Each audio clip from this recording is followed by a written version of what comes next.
Oke, pemirsa, pada sore hari ini kita bermain ke kebun Samsir Alam Shah.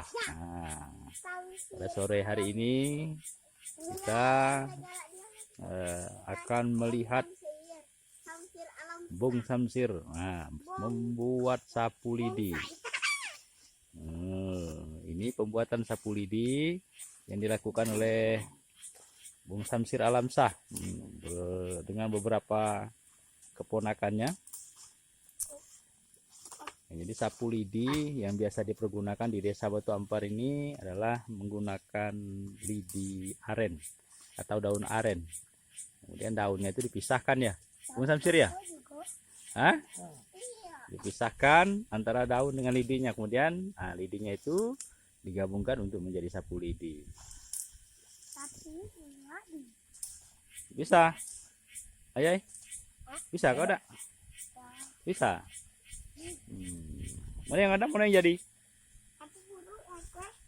Berapa ekor yang ada?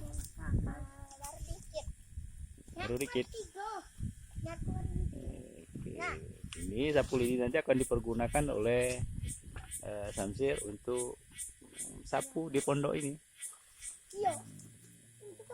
Pondok kebun. Oke, demikian. Terima kasih. Tema kita sore hari ini membuat sapu lidi dari daun aren. Dadah. Assalamualaikum.